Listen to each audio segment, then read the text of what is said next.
La lutte, c'est aussi les livres. Les livres, c'est quoi? C'est les mots. Les mots, c'est ce qui fait naître les personnages. Les personnages, c'est ce qui anime Juliette Arnaud et son célèbre jingle. Qu'est-ce que nous fait chier à lire, toi?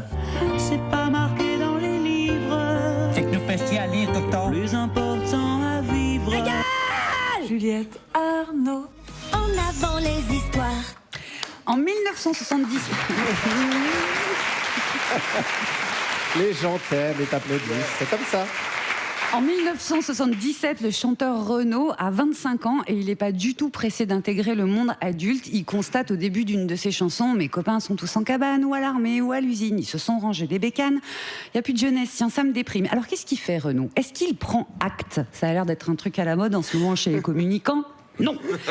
Renaud, il s'invente une fiction et ça fait « Je suis une bande de jeunes, à moi tout seul, je suis une bande de jeunes, je me fends la gueule. » Et moi je dis pourquoi pas. Mais ce qui m'intéresse arrive un peu plus tard dans la chanson. Il chante, il n'y a plus de problème de hiérarchie car c'est toujours moi qui commande, c'est toujours moi qui obéis. Il faut de la discipline dans une bande. Bon, au-delà du fait que je trouve ça drôle, ça me pose une question. Faut-il de la discipline dans une bande de jeunes? Faut-il un chef? Et si oui, qui est le chef? Eh bien, en fiction, la bande de mômes livrée à elle-même, c'est pas mal conservateur. Sur un mode gentil, c'est le club des 5. Bon, bah là, le chef, c'est François, c'est l'aîné, c'est le plus âgé, c'est un garçon propre. Et puis, ça peut être sur un mode atroce, par exemple dans Sa Majesté des Mouches. C'est l'histoire d'enfants qui sont seuls survivants d'un crash aérien sur une île déserte et qui organisent leur survie tant bien que mal autour d'un chef plutôt intelligent, mais qui appelle quand même son pote futé gros à lunettes porcinet.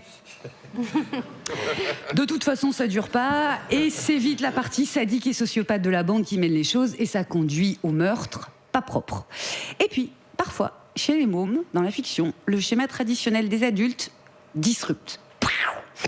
Comme si les auteurs avaient des trucs à dire sur la domination. Dans La guerre des boutons d'Yves Robert, 1962, les mômes d'un village, Longeverne, entrent en guerre contre ceux d'un autre bled, Velleran. Et qui dit guerre dit chef.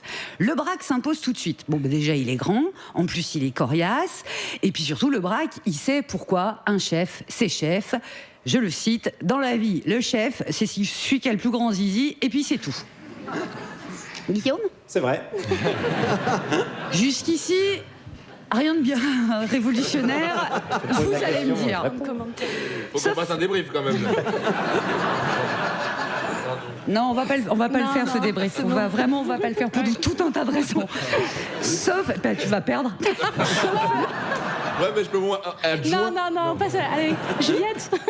Alors, sauf qu'à un moment, il faut constituer dans la guerre des boutons un trésor de guerre et le braque décide de lever l'impôt parmi ses troupes sur le mode de la République, enfin en tout cas comme lui il la comprend, c'est-à-dire l'égalité, et il dit « tout le monde paye pareil ».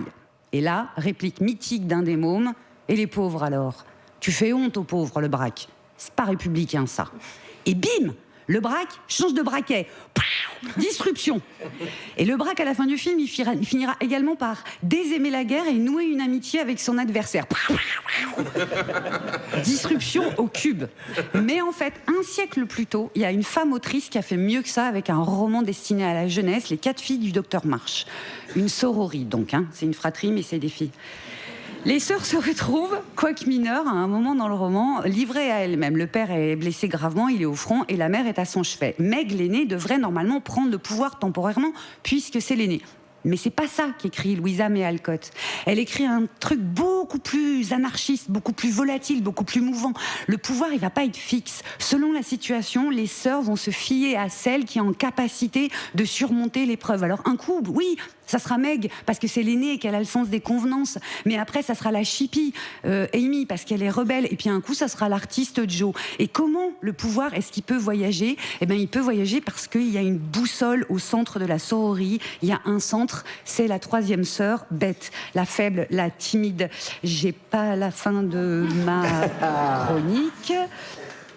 L'humble bête, celle qui promène ses poupées cassées et protège avec ses forces minuscules les éclopés humains ou animaux. C'est littéralement une proposition politique alternative de la gestion du pouvoir en bibliothèque jeunesse. Alors là, je m'interroge, peut-être ça suffit les zizis, grands ou petits. Et ça aussi, ça fera bien sur ma pierre tombale. Merci Juliette Arnaud. Ça aurait été dommage de ne pas avoir la fin. Et surtout pour la fin, elle est dans ma main. Bah, bien sûr. Merci beaucoup, Juliette. On peut retrouver ta chronique évidemment partout sur les plateformes de podcast.